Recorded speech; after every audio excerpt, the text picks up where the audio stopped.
Welcome to Biz Dev Live. This is Cameron Toth, and I'm so excited to bring you Nathaniel today. She's going to be speaking to us about emotional intelligence. She's going to be telling her story. I want your questions. I want your comments. We'll follow up with you. Really excited to talk with you today. We have a great show planned for you.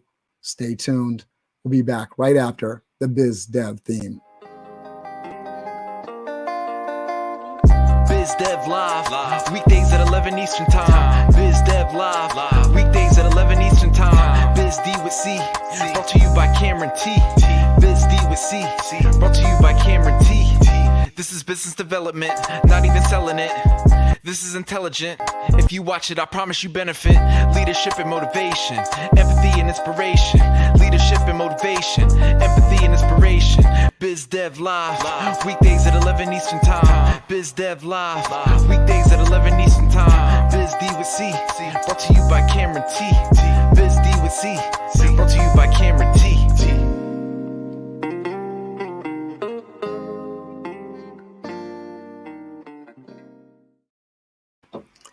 Nathaniel is a leadership and EQ consultant who specializes in building emotional resilience. A natural leader with a BA in business management and psychology, she has worked as a recruiter for the Israeli Defense Force and a manager for HR and technology teams in high-tech companies. She is also a best-selling author and motivational speaker. You can pick up her book at the ebiq.com website. It's free. Go check it out. Really encourage you to deep dive into it. Allie, thank you so much for being on the show with us today. Thank you so much for having me, Cameron. It's my pleasure to be here. And, I'd love to share what I know to help you, get better at having emotional IQ or developing emotional resilience, because this is key, not only to grow your business, but to manage life in general. And the better you get at it, the better or the easier it's going to be for you to go through life and deal with difficult situation and crisis, etc. Yeah, no, I'm going to be taking notes today because I think when we talk about emotional IQ, right, EQ, right, it plays out in all aspects of life. I'm a parent, got 4 kids running around the house, 3 of them on virtual school, 1 watching way too many videos because there's nobody out. My wife is working and I'm here with you. So, this kind of thing of emotional intelligence, how do you check in with your kids? How do you check in with your team? How do you check in with your coworkers? How do you check in with now we're all working from home or in-home coworkers? How do we check in with the folks that we're networking with and collaborating with? It's a really big deal to be able to sort of check in and make sure that we're on that same wavelength. So I'm really excited to talk to you. So talk to us about all the things that you're doing right now.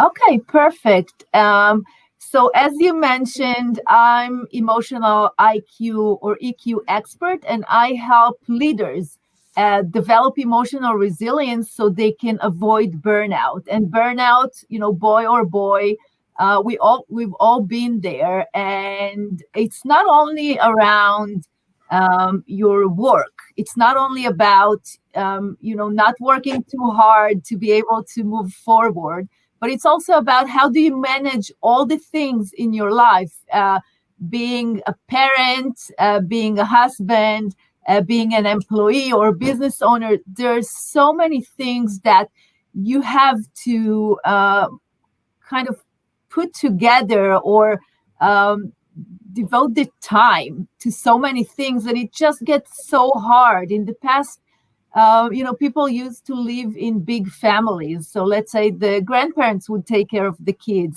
or the aunts and uncles would help with the kids. But now it's, those small family units that we do everything at once. We have to provide, we have to take care of the kids. We have to take care of ourselves emotionally, but also take good emotional care for with our kids or the people around us, husband, wife, etc. So there's so many things that we're doing at the same time, and it is really, really hard to manage all that.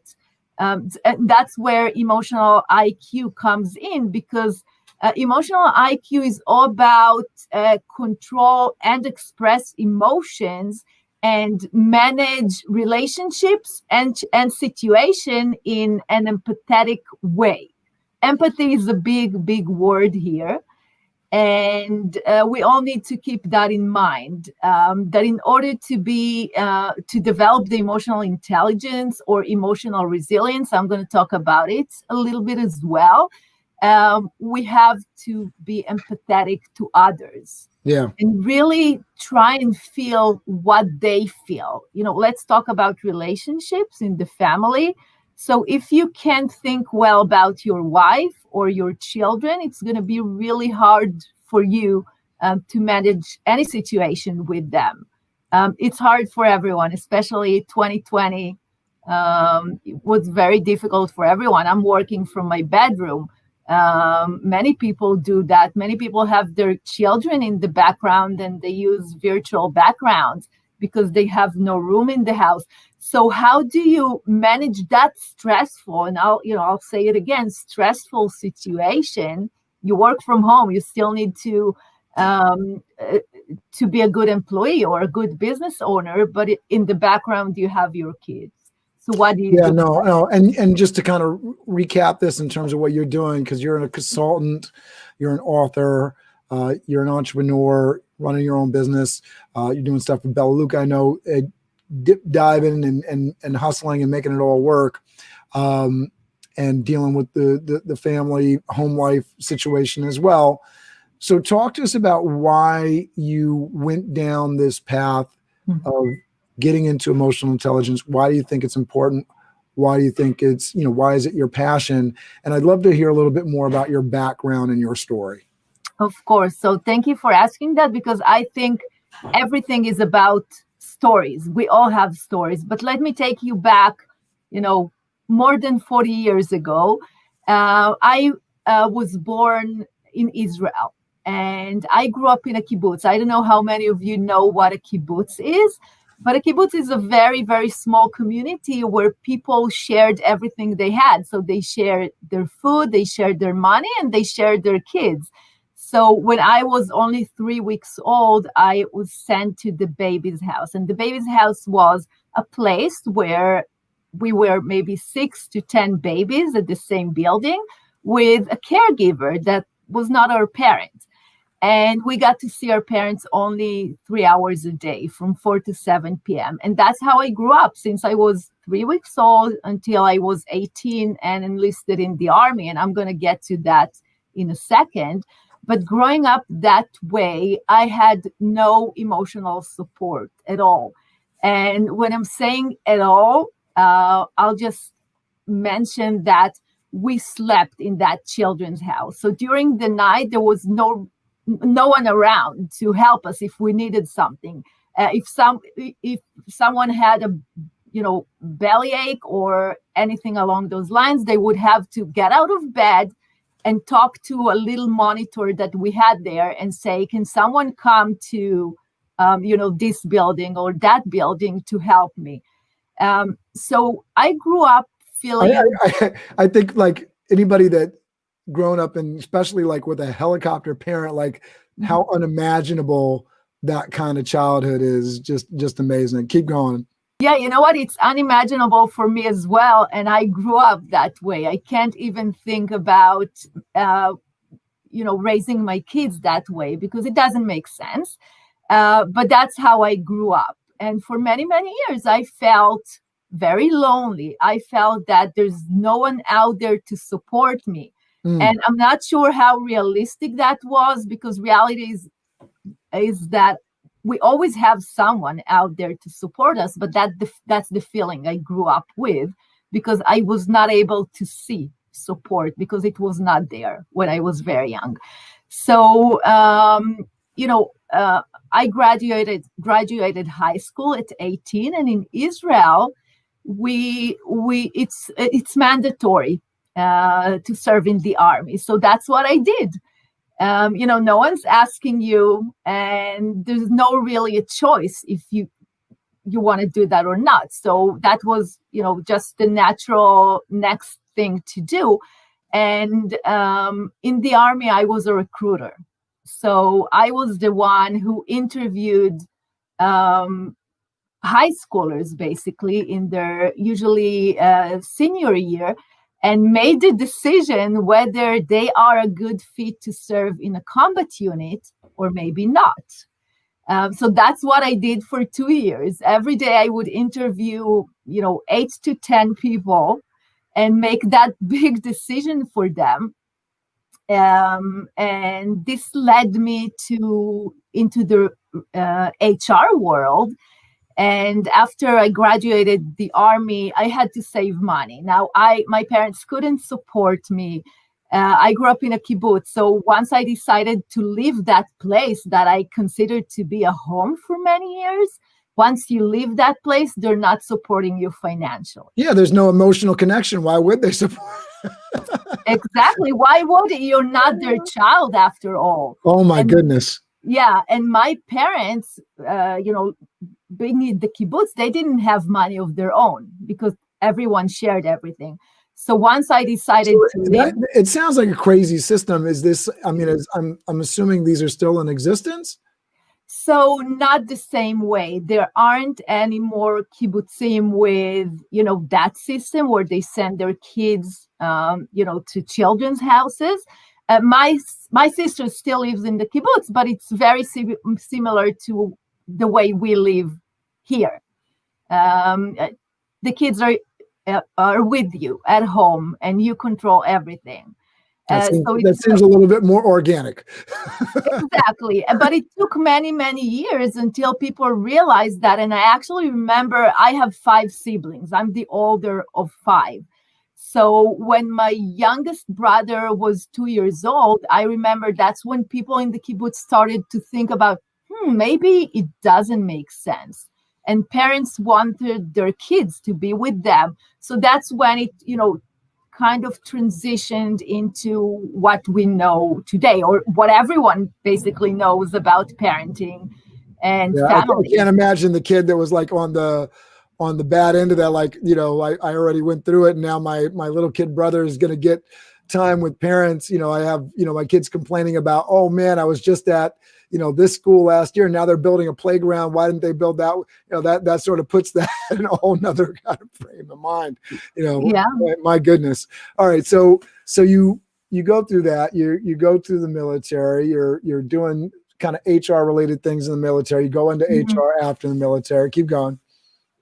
And that's how I got into the HR world. It was a natural transition into the HR world. I studied human resources, which was business management and psychology, and that was my passion. I love working with people, but again, I transitioned after graduating college.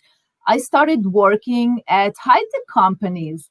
I managed projects, I recruited people, and then I noticed that I don't know if that's the case everywhere, but where I worked, the relationship between the leaders and the employees were not good at all, and that's an understatement. And for me, it was I was in a really bad place just to find out that my leaders don't really care much about my emotional needs in the workplace. But I thought that maybe that's how things are. Maybe that's, what we learn about business is that, you leave your emotions at home, you come to work, you do your thing, and you go back. Right.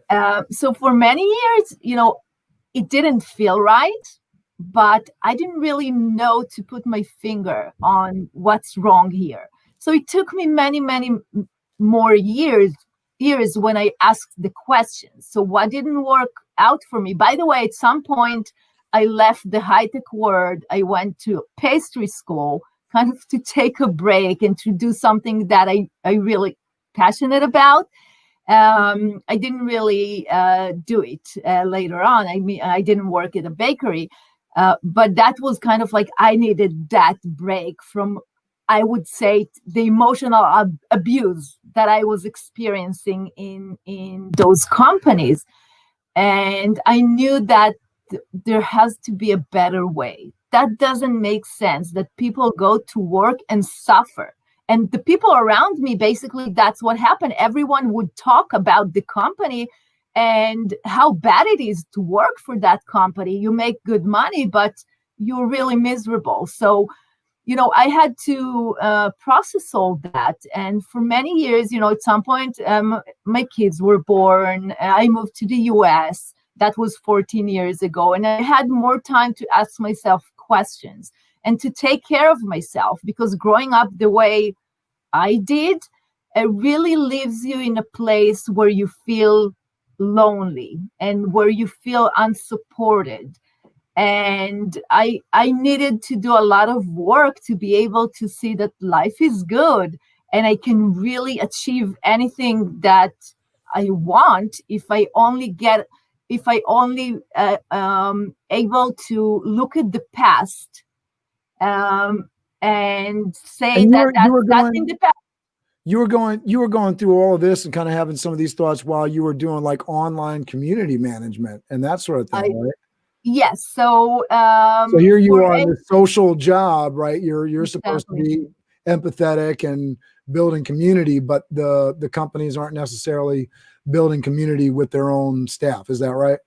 Exactly. So, I managed an online community for 8 years around actually pregnancy and delivery. And I noticed that everything is about empathy. People just need you to listen to them. They have the answers in them. Whatever problem you have in your life, whether it is at the workplace, in your family, with your parents, whatever it is, you have the answers within you.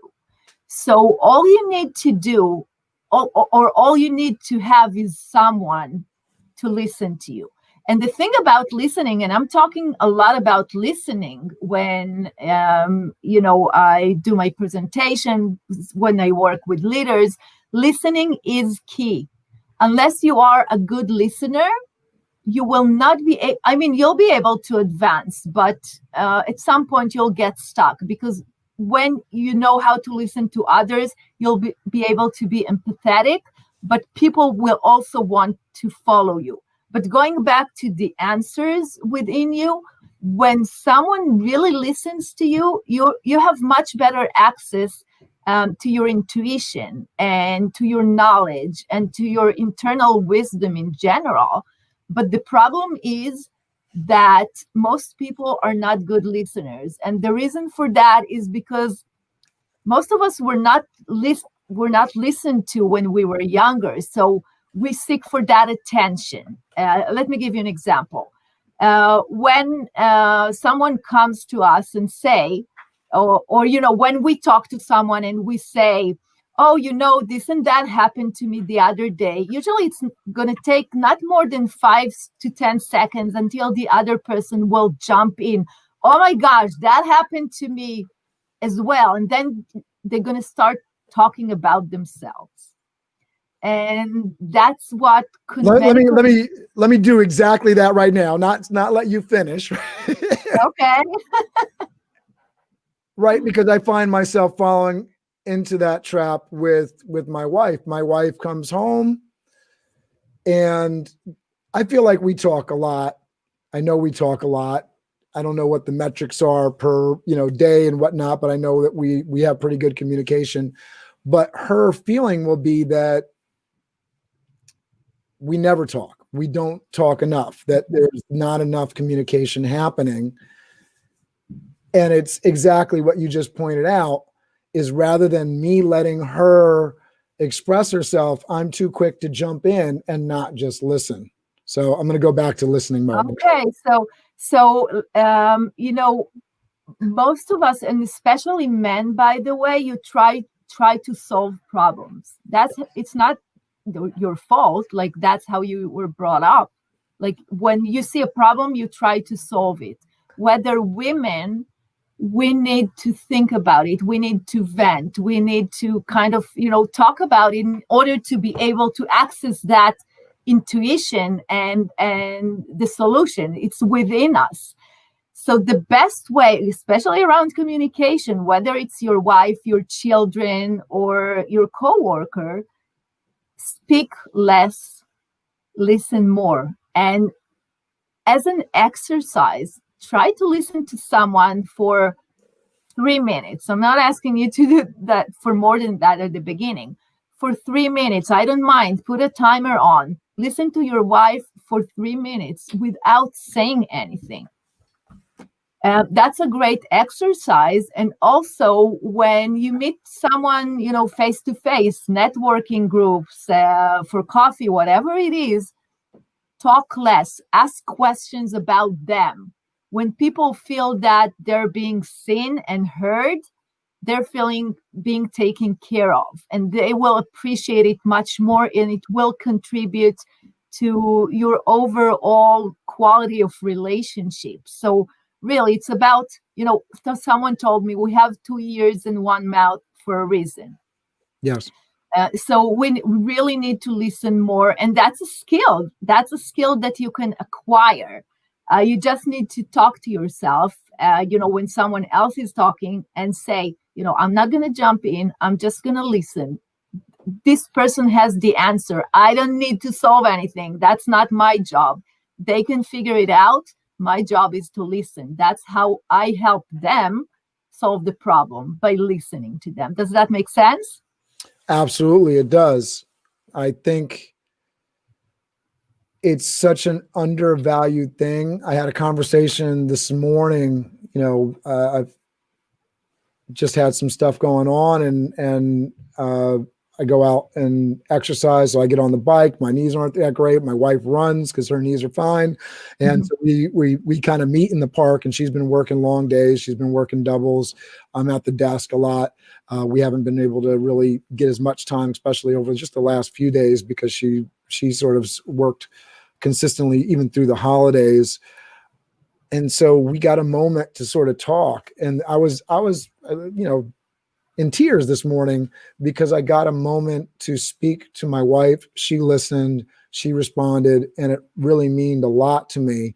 And I'm bringing this a lot up in the personal relationships, but I was also listening to Gary Vaynerchuk, Gary V, right, this morning. He's a big empathy guy, created a wine company that was actually named Empathy and sold it for a lot of money. And he talks about his employees. He wants them to come and speak to them. Take 15 minutes, come in the door. He's got that policy. It's open. And he's so concerned with them not utilizing it enough, because there's that fear there. Because even when the boss, right, says, my door's open and I'm willing to listen to you, there's that fear, like, I'm going to be judged. I'm not going to, this isn't going to work out well for me. And so going back to like the interpersonal stuff, whether it's coworker, friend, family member, what you're saying to me makes so much sense, because if I know that somebody isn't going to let me finish my sentence, why am I going to really come from that place of vulnerability and share with you? Exactly. Because being vulnerable is where the magic happens. And we're trained so well not to show vulnerability, because it's dangerous. People will mock us. People will humiliate us. It's a very hard place to get into, because all of us have experiences around being vulnerable as children, and we don't want to feel that feeling ever again. Being humiliated. So the best way to help people open up is to show them that you are there for them. You're not going to interrupt them. You're not going to judge them. And judgment is a big, it's a big thing. We're, as human creatures, we judge all the time. If we can train ourselves not to judge, but to ask questions like, it's interesting why this person is saying this on that, instead like, oh, they're completely wrong, I disagree with you. That would be amazing, because if we would live in the other person's head, we would probably do the same, or make the same decisions as they make, even if those decisions doesn't make sense to us. So really, in the workplace, as a leader, keep your door open, and listen to your people. It doesn't cost you anything to listen, and train the other leaders in the organization to listen well, because if someone can get into your room and talk and being real, being vulnerable for 10 minutes, 15 minutes, you don't need more than that. They're going to feel so much lighter after it, and they're going to be so much more productive. And productivity is what we're after, all the time. And statistics is that people are being productive in the workplace only 2 hours a day. That's crazy, right? I saw something yesterday that was really interesting. I wish I referenced the post or saved it, but this idea that you shouldn't send an email when you're frustrated or angry or mad, because it's not going to come across. You're not going to be the best communicator in that moment. So when you say something like, you're only getting that productivity out of 2 hours of your day, if a lot of the hours of your day are dealing with the frustrations of corporate life, I know, Slack went out for a lot of companies yesterday. And so people weren't able to communicate over Slack. So if you're frustrated because you can't get a message through to your boss, or, you're getting communicated this way and it's not your preferred way, and maybe somebody's having you step on eggshells around them because they're sensitive about this and they don't want you to work this way. And if that's what's going on in your mind all day, and people aren't being open and setting the proper expectations, then you're spending a lot more time dealing with the mental garbage, maybe even blocking yourself from getting, letting yourself be vulnerable and saying the things that you need to say to eliminate some of that garbage and get out of your own way. Exactly. And that mental garbage that you're talking about, I love that term, because you know what? Most of the day we're spending in our own head with that garbage. And those are things that we've accumulated during the years, the beliefs that we have, the experiences that we had. Talking about myself, I was sure that I'm all alone in this world. So that's a belief that I had that I needed to eliminate. But how do you eliminate? That's the big question, because if you ignore it, it doesn't go away. It only grows, right? So that's, during the years, I've experimented with many things. I've learned methods to take care of yourself emotionally. And what I came up to understand is that we have our emotions for a reason. There's a reason why we are born with those abilities to show emotions, to cry, to laugh, to sweat. That's not necessarily something that you plan on doing, but your body is doing it naturally. And I'm going to take you back to kids for a second, because you're a parent, I'm a parent. I learned a great deal from my children. When they get hurt, they don't wait. They just release the emotion on the spot. So they get hurt, they either cry or they yell, they have tantrums, right? And for us as parents, instead of looking at it as a bad thing, we have to switch the thought and say, oh, that's amazing. They know what they're doing. So what I learned from kids, I'm basically taking into the adult life, and we can do the same. The problem is that society trained us so well not to show emotions, not to express emotions, because when you do that, you're putting yourself in danger. boys don't cry. Have you ever heard about, ever heard that? Yeah, no, I think there's so much around it, and you watch older movies, and Hollywood's a little bit more cognizant of it now, but that's on display all over the place with the gender stereotyping, which is difficult and a continual challenge for women in the workplace. The whole so much stuff. We could deep dive into it, but I don't want to get in the way of what you're talking about. Yeah. So, we are all trained not to show emotions. It's harder on men. I'll be very clear. It's much harder on men. Also around physical affection. At some point, we're not supposed to hug other people as much, but as human beings, we need that physical connection. So, I looked at my kids and I said, oh, what they're doing is the natural way of what human beings supposed to do. I think you got to unpack, what you just said in terms of it being more difficult for men. I think you need to explain that, because I know for females that are watching, they may not necessarily agree with that, and the men watching that may not necessarily agree with that. So explain that a little bit. Okay, so for men, usually it comes much earlier. When you hear those sentences of, stop crying, or I'll give you a reason to cry. Big boys don't cry. I spoke to many men who told me horrific stories that when they were 2 years old, their dad said to the mom, don't pick them up anymore because, they're big boys now, 2 years old. While for women, we are more encouraged to show emotions, and it's okay. Society doesn't condemn that, and we're allowed to hug each other.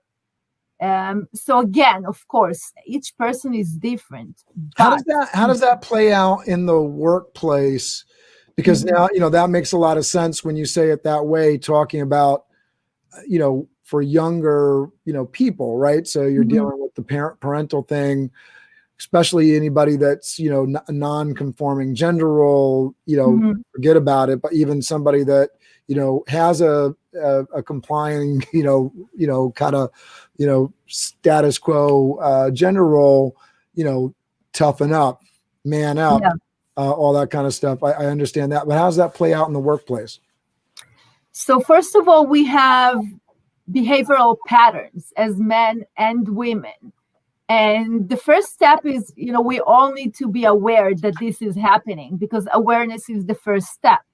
You have to be aware that there are differences, and not because, you're a man and I'm a woman and we have different body parts, but because society trained us differently. So women are usually don't speak as much as men. We are trained to stay quiet, pretty and quiet. And I'm generalizing everything, but men are more dominant because that's how society trained you. So in the workplace, as a leader, you have to pay attention to all those patterns. And by the way, it also goes into include diversity and inclusion. People of color have different patterns than white people, and white people usually have dominance patterns over people of color. So we have to be aware of it, it's not even admitting, just being aware that that's how we grew up. It's not no one's fault. There's no fault here at all. But those are the patterns that we carry, and we want to be aware of them so we can move forward. We can make the workplace better, and we can listen better to to people who are different than us and maybe have going back to empathy. I mean, just exactly on those lines, because we've had some tough pieces in the social sphere this year around diversity, inclusion, and just in society, right? Everything from George Floyd to just all the challenges that are taking place in the workplace, the fact that communities of color are more affected by the COVID pandemic, and not because of institutional problems, the way that this country is developed, And then that plays out in corporate and in networking rooms. And right, so you have a woman that's talking or a person of color that's talking, and the white male feeling just that much more empowered to envelop that space, and it can drown everything else out. So how do you, first of all, as a woman for yourself, how do you, when you see that, right? Because part of it is just seeing it, knowing that it's happening. Yeah. So, as a woman, I'm inside all that. It's not only I say, I feel it. Yes. For many years, I didn't even know that I can put a name on what happens. I thought that that's what society is. But, when I go to an organization, first of all, I'll observe, because that's the best way to learn about what's going on, about the behavioral patterns. And then once I know and I see, I can come up with a plan to teach, to educate, because it's all about educating people. And people are very sensitive around those topics, unfortunately, because we feel threatened. Maybe if we're talking white men, they feel threatened these days that, there are other people in the game that might take their place. And it's perfectly fine to feel that way. And we have to acknowledge that. So we have to create a really safe space in the workplace for people to express their emotions. Because no one leaves their emotions at home. So talk about that safe space, because you're talking about some really challenging topics. I know I've had some of these conversations over the past year. You're talking about potentially dealing with issues that a white person doesn't necessarily understand, some institutional issues that very few percentage-wise in society have a very deep understanding. I can only claim knowing what I know and studied what I studied. So I know that there's some definitely some institutional gaps. And I know that there's not only what your mother and father taught you, there's what the institutions are claiming you. We live in a, what do you call it? I'm going to really murder the name, but we live in a patriarch society. Patriarch society. Definitely, it's been right. Like So it's men-centered, men's last name, that kind of thing. Yeah. So that's an easier way to sort of see, like the skew towards men. It's sometimes more difficult to see the skew towards white men and white folks versus color. But you can see there's things that are baked into it, into the language. The only place that, being in the black is in a good connotation is in finance. Every other example of it, which I'm not going to use here because I don't want to further that, but every other connotation is usually a negative. And then if it's white, it's good, right? So you have all of these kind of things that are baked into the language and all that. So how do you create that safe space within a company to have those kind of conversations and actually make progress towards, making a nice place where people can be vulnerable and also get business done? Yeah, so that's something that I bring into the conversation, and to be honest, many organizations need to wrap their head around it. But you have to have trained emotional IQ counselors, I would say, people who know how to listen and know not to judge and know or are aware of all those, society patterns, etc. And they can just listen well and allow people that safe place that they're not being judged, because our biggest fear is probably, besides speaking in front of audience, is to be judged and to be ridiculed. So you can either train people within the company in the HR division to do that, but it's also possible to have, people who are trained by myself to, to be in the organization. Also, I always love to talk about to create a room where people can punch, a punching bag, or getting rid of the whatever emotions you have. Every person is different. So you need to have, a quiet room, or, it's noise proof, and you can maybe yell, because sometimes you just need to yell. To be honest, like last week, I had to get into my car and just yell my lungs out because I was so frustrated about something. That happens during the workday as well. So that the organizations need to provide that to employees. I know it's kind of like a radical idea, but if you think about all the time that people spend not being productive because something really bothers them, that's a lot of money for the organization. So you need to have trained people to listen to your employees, and maybe you want to have those rooms where people can get rid of frustration, anger, or any other emotions that they experience. I think it's going to be amazing to see the metrics around this. It's a very,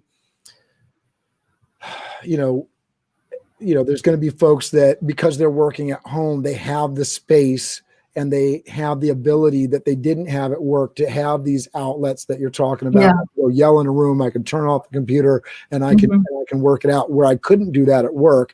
And then you're going to have the reverse of that situation, where I don't really have a safe space in my own home. I'm working, so I'm locked in, on the computer, and then I have, my spouse or my fourth or fifth child, right? My spouse, right? And I'm dealing with all that and work, and I have no outlet. So it's going to be really sort of interesting to see what that divide looks like for people as we move into more of a work from home society in general. I know a lot of big corporate offices will go to some almost complete percentage of work from home because of this experience. So it's going to be really interesting how they tap into the EQ and how they adjust as we're going along here. I wanted to talk about, because I have BizDev Live networking coming up today, and a big part of what I'm doing with that is making sure people aren't pitching at people, but rather telling their story. And I think that goes back to like the workplace. If I understand your story, which might tie into your forebear story. I mean, even hearing your story today about how you grow up and disconnected from your family, I feel better aligned with you. I don't know how much emotional insight it gives, but it gives me empathy for why you're passionate about what you do. And so I think the more we hear each other's stories, we see each other. So before we close this out, I just wanted you to sort of speak to that in terms of networking. We're both in Master Networks. The idea of how we can use EQ in networking with other people, and how we can sort of on the fly, and as we educate ourselves, what we can do to educate ourselves. I know a big thing for my children, this isn't business related, but it ends up being business related as they grow up. And I know it was a big thing that my father did for me, was expose me to books, and especially fiction books. And there's a lot of studies that talk about how reading fiction allows you to be more empathetic into adulthood, which is just, it's wild the way that works, but it does. So what are things that people can do on the fly while they're talking, folks? Obviously, I know you said listening, but what other things can people do to sort of increase their emotional intelligence and really connect with people in networking? So, I'll go back to listening, because this is really the one crucial piece that if you get better at it, you're going to network better. But also be empathetic. And that means try to put yourself in the other person's shoes. And that's the opposite of judging. So, connect with people, ask them about their stories, because it's all about the story. There are other people like myself who are, emotional IQ experts, but no one has the same stories I do. So when you connect with people, when you network, when, whether your spouse, your kids, everywhere, listen to people, ask them what they think. Ask them, where do you see yourself in 5 years from now? Teach them the skills that helped you get to wherever you are today. And if there are places that you feel that you're not as advanced as you want to be, look at them and try to make yourself better, because the only person in the whole world that we can change is ourselves. You can't change others. But when you change yourself, you become a better listener. You become more empathetic. The people around you will change as well. Does that make sense? It does. And I got this big speak less, listen more. and I want to add this in because I think one of the things that, if I can pat myself on the back for anything, it's that ability to listen. And, I think there's a lot of people that don't necessarily speak. And we're not saying, I don't think you're saying, and I'm certainly not saying that you shouldn't speak.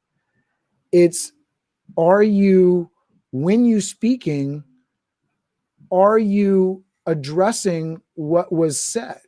Are you responding empathetically? Did you listen to begin with? Or are you just saying whatever is important to you without targeting it, shaping it, forming it, so that it is really important, and empathizing with the person, so that when you tell your story, you're good at it, right? You want to tell your story, but you want to do it focused on who the audience is, so that it's meaningful and impactful to them. All right. So I think that's huge. If we got anybody to be on that page, I think we accomplished a lot today, Allie. Allie, tell people, I know I have your LinkedIn address down below and off to the side on Facebook.